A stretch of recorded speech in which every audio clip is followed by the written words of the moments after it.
بسم اللہ الرحمن الرحیم۔ السلام علیکم ورحمۃ اللہ وبرکاتہ۔ آج ہم سورہ انشقاق کی آیت نمبر 11 سے آیت نمبر 20 تک مکمل تجوید کے ساتھ پڑھیں گے۔ فَسَوْفَ يَدْعُو ثُبُورًا۔ فَسَوْفَ سین کی سیٹی واو ساکن سے پہلے والے حرف کے اوپر زبر آ جائے اس کو واولین کہا جاتا ہے۔ یہاں پر واولین کا قاعدہ ہے۔ یدعو دال کے اوپر جب ساکن آ جائے اس کو قلقلے کے ساتھ پڑھنا ہوگا۔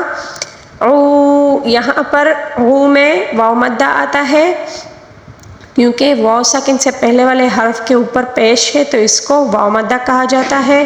صبورا صبورا بو یہاں پر پھر واو مدہ ہے اور را کے اوپر جو تنوین ہے یعنی کہ دو زبر کو ہم وقف کے دوران ایک زبر کو ہٹا کر ایک زبر کے ساتھ پڑھنا ہوگا، ٹھیک ہے۔ فَسَوْفَ يَدْعُو ثُبُورًا وَيَصْلَى سَعِيرًا۔ وَيَصْلَى صاد کو پر پڑھیں گے۔ سعیرا سین کی سیٹی عین کو حلق کے درمیانی حصے سے ادا کریں گے۔ را کے اوپر جو دو زبر ہے وقف کے دوران ہم جو ہے نا ایک الف کے برابر ایک زبر کو کھینچ کر پڑھیں گے، ٹھیک ہے۔ ایک زبر کو ہٹا کر ایک زبر کو پڑھیں گے، ٹھیک ہے۔ وَيَصْلَى سَعِيرًا إِنَّهُ كَانَ فِي أَهْلِهِ مَسْرُورًا۔ انہ یہاں پر ان نون کے اوپر تشدید ہے، اس کو غنّے کے ساتھ پڑھیں گے اور ہا کے اوپر جو الٹا پیش ہے اس کو ایک الف کے برابر کھینچ کر پڑھیں گے۔ بعض لوگ جو ہوتے ہیں نا وہ انہ کو کیسے پڑھتے ہیں؟ انہ کانا، اسی طرح نہیں، یہ غلط ہے۔ ہو کو ایک الف کے برابر کیونکہ الٹا پیش کو ہم نے ایک الف کے برابر کھینچنا ہوتا ہے، ٹھیک ہے۔ انہ اسی طرح، ٹھیک ہے۔ کانا فی یہاں پر یا مدہ بھی ہے اور مد منفصل بھی ہے، ٹھیک ہے، اس کو بھی کھینچ کر پڑھیں گے، ٹھیک ہے۔ فی اہلہ فی اب فی کو تین الف کے برابر کھینچ کر پڑھیں گے۔ اہلہ یہاں پر کھڑی زیر ہے تو اس کو بھی ہم ایک الف کے برابر کھینچ کر پڑھیں گے، ٹھیک ہے۔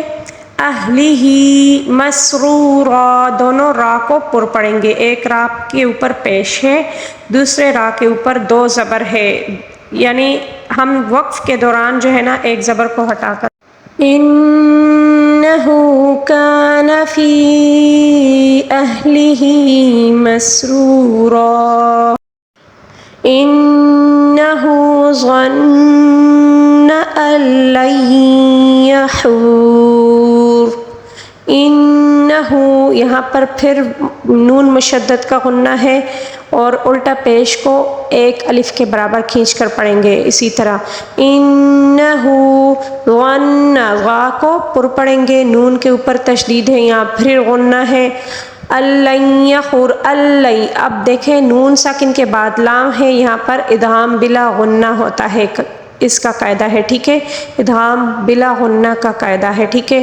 اور اللَّن یحور اب لن یحور یہاں پر نون ساکن کے بعد یا ہے، یہاں پر ادغام مال غنہ ہے، ٹھیک ہے۔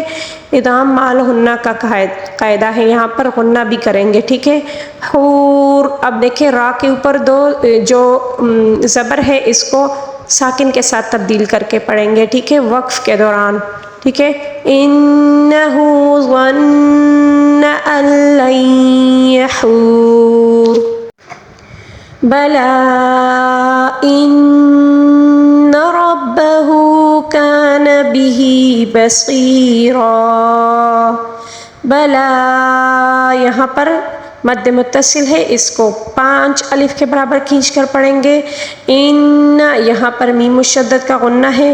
ربہ کان بہ بصیرا صاد کو پر پڑھیں گے اور یا مدہ کی ادائیگی بھی ایک الف کے برابر کریں گے۔ اور را کے اوپر جو دو زبر ہے اس کو وقف کے دوران ایک زبر کو ہٹا کر ایک زبر کو پڑھنا ہوگا، وہ بھی ایک الف کے برابر کھینچ کر پڑھنا ہوگا، ٹھیک ہے. بلا ان ربہ کان بہ بصیرا. فلا اقسم بالشفق. فلا یہاں پر مد منفصل ہے، اس کو 3 الف کے برابر کھینچ کر پڑھیں گے. اقسم قاف کے اوپر جو ساکن ہے اس کو قلقلے کے ساتھ پڑھیں گے، کیونکہ بالشفق بالشفق قاف کے نیچے جو زیر ہے اس کو ہم ساکن دے کر پڑھیں گے، لیکن جب ہم ساکن دیں گے تو اس کو قلقلے کے ساتھ پڑھیں گے، ٹھیک ہے. فلا اقسم بالشفق واللیل وما وسق. واللیل یہاں پر یالین ہے، یالین کسے کہتے ہیں؟ یا ساکن سے پہلے والے حرف پر زبر ہو اسے یالین کہا جاتا ہے، یعنی کہ ہم نے نرمی کے ساتھ پڑھنا ہوگا. واللیل اسی طرح، ٹھیک ہے. واللیل لیکن تشدید کا جو تشدید کو ہم نے مضبوطی کے ساتھ پڑھنا ہوگا. دیکھیں واللیل وما وسق وما وسق. اب دیکھیں وقف کے دوران قاف کو قلقلے کے ساتھ پڑھنا ہوگا، ٹھیک ہے، کیونکہ وقف کے دوران جو ہے زبر کو ہم ساکن کے ساتھ تبدیل کر کے پڑھیں گے، ٹھیک ہے، قلقلے کے حروف میں سے آتے ہیں. واللیل وما وسق والقمر اذا اتسق. والقمر قاف کو پر پڑھیں گے، را کو باریک پڑھیں گے کیونکہ را کے نیچے زیر ہے اس لیے باریک پڑھیں گے، ٹھیک ہے. اذا اتسق اذا اتسق لال کو تا کے ساتھ یعنی کہ تشدید ہے، تشدید کے ساتھ ملانا ہوگا، ٹھیک ہے. اور قاف کو پر پڑھیں گے، وقف کے دوران زبر کو ساکن کے ساتھ پڑھیں گے، ٹھیک ہے. والقمر اذا اتسق لتركبن طبقا عن طبق. را کو پر پڑھیں گے کیونکہ را ساکن سے پہلے والے حرف پر زبر ہے اس لیے را کو پر پڑھیں گے، ٹھیک ہے. کبن نون مشدد کا غنہ ہے یہاں پر. طا کو پر پڑھیں گے طبقا. اب دیکھیں طبقا طا کو بھی پر پڑھیں گے، قاف کو بھی پر پڑھیں گے، لیکن یہاں پر تنوین ہے، تنوین کے بعد اظہار کا قاعدہ ہے. تنوین کے بعد اگر حمزہ ہا عین ہا غین خا آ جائے تو اس میں اظہار کا قاعدہ ہوتا ہے، ٹھیک ہے. یہاں پر غنہ اخفا وغیرہ کچھ بھی نہیں ہوتا ہے، ٹھیک ہے. طبق نون ساکن کے بعد 15 حروف والے حروف میں ایک حرف ہے اس لیے اس کو اخفا کے ساتھ پڑھیں گے، ٹھیک ہے. اور 2 زیر کو وقف کے دوران ساکن کے ساتھ تبدیل کر کے پڑھنا ہوگا، ٹھیک ہے. لَتَرْكَبُنَّ طَبَقًا عَن طَبَقٍ فَمَا لَهُمْ لَا يُؤْمِنُونَ. فَمَا لَهُمْ لَا اب دیکھیں یو جو ہے اس کو زیادہ تر لوگ یومنون کی ادائیگی دیتے ہیں، ٹھیک ہے، حالانکہ یہ غلط ہے، اس کا ترجمہ پھر غلط ہو جاتا ہے، ٹھیک ہے. اس کو یؤمنون اسی طرح اس کی ادائیگی ہے، ٹھیک ہے، اسی طرح اس کو پڑھتے ہیں. فَمَا لَهُمْ لَا يُؤْمِنُونَ